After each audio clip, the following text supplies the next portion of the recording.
going on, everybody? Hope you're all having a fantastic day today.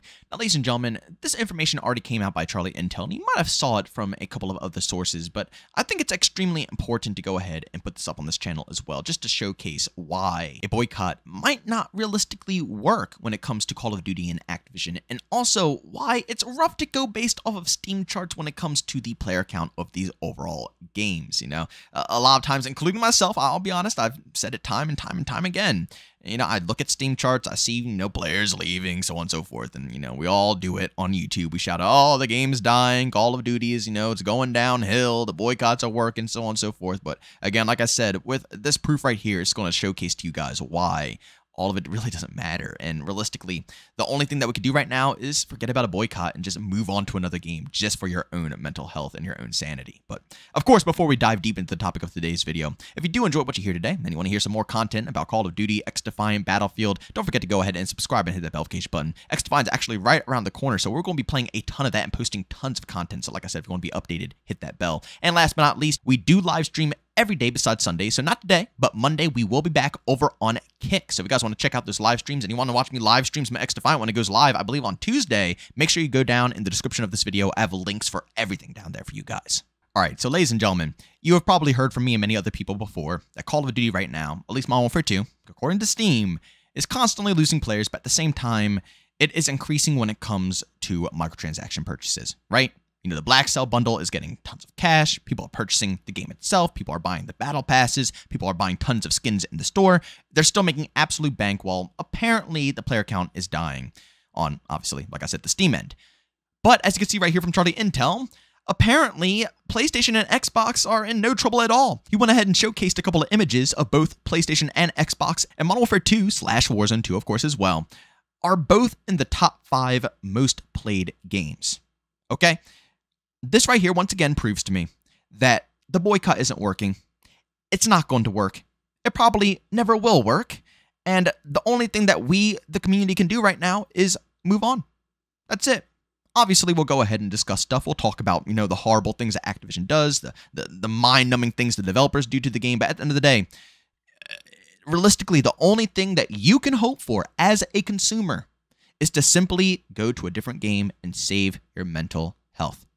Because the more and more we think that we are in control, the more you are going to go absolutely nuts. Because truthfully, we are not in control. But I do want to mention, I find this kind of funny because, again, me, myself, and a lot of other content creators, we have always used Steam charts as a metric for how many players are playing Call of Duty. But in reality, I have to be honest, COD has never been popular on PC. Funny enough, the main reason why crossplay was introduced right off the bat was for the PC players. Activision could have probably easily added in, crossplay only for console, PlayStation, Xbox, let them play together. But again, what dies the fastest? What loses players the most? PC.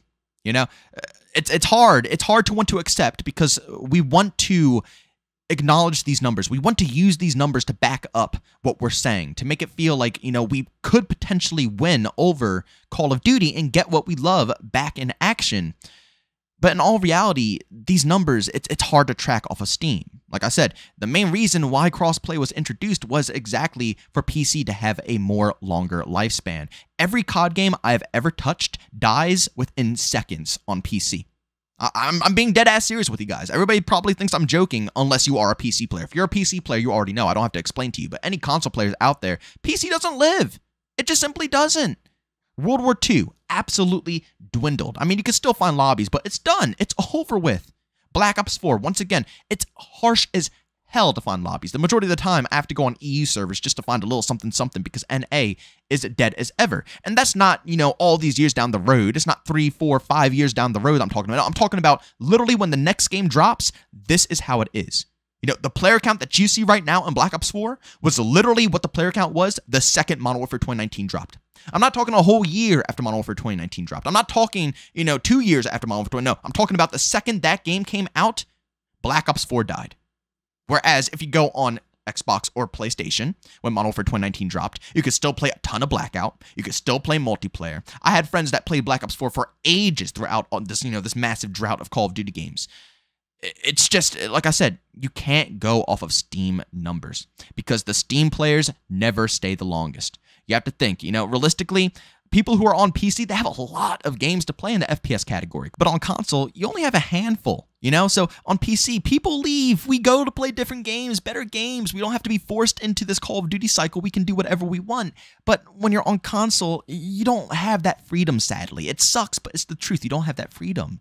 There's not many games that you can really play that will give you that same vibe as a Call of Duty shooter. The best, competitor is Battlefield. Or even, obviously, X-Defiant's coming out. But again, X-Defiant isn't out just yet, and that's what you have to deal with. Either Battlefield or you play Call of Duty if you're on a console. And obviously, everybody's more than likely going to gravitate over to Call of Duty, Warzone, all of that type of stuff.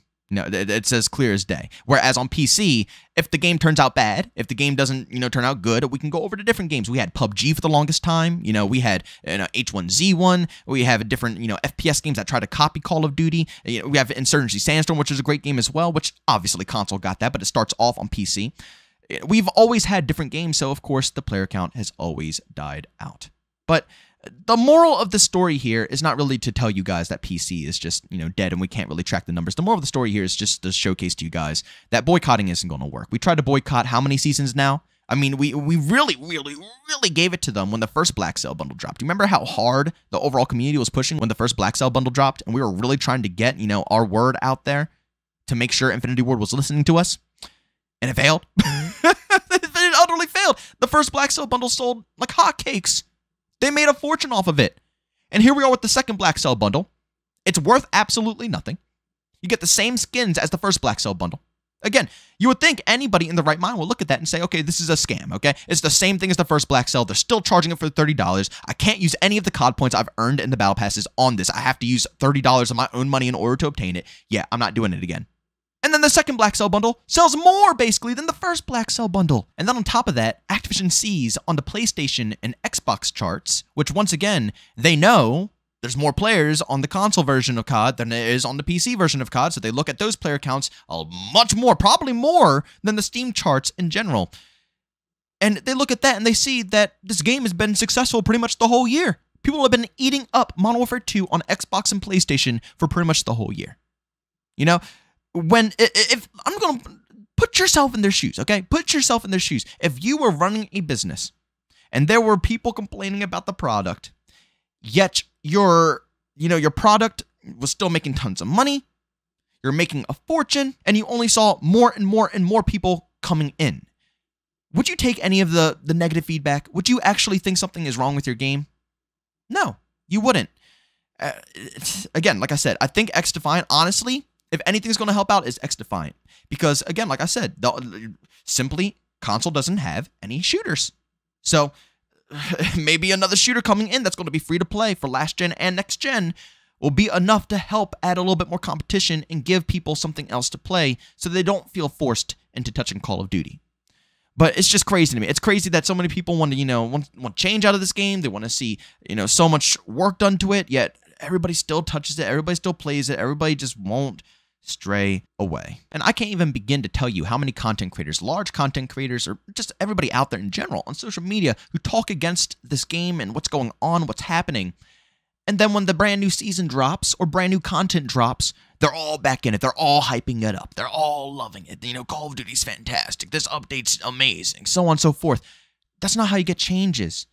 And everybody always gets salty by saying, that's what they got to do. It is what it is. You can't say anything upon that. But what happened to Star Wars Battlefront 2 when that game turned to junk in the beginning with the horrible loot boxes? People weren't sitting there coming back every single update to, hype up the game and all, turn it up and stuff like that. No, because guess what? The loot boxes wouldn't be fixed. People stopped playing the game right there and then. The second the loot boxes were in the game, they stopped playing it. And they didn't come back until it was fixed. Battlefield 2042. Everybody hated the game at launch. People stopped playing the game. They wouldn't play it. Even when the updates come out, they wouldn't play it. We got the game fixed. Partially fixed, I should say. Call of Duty, it's like, again, everybody talks the talk, but then a new update comes out, and then everybody's back in it. They don't leave it. They don't abandon it. They don't move on to something else. They just keep diving deep into the same bullcrap. I don't know what to say. I realistically don't know what to say. Besides, once again, I guess I do know what to say, actually, because I said it earlier. Just don't expect a boycott. move on for yourself. You know, don't join any type of cause. Don't be for the cause of Call of Duty, dying. Just move on. Go play something else.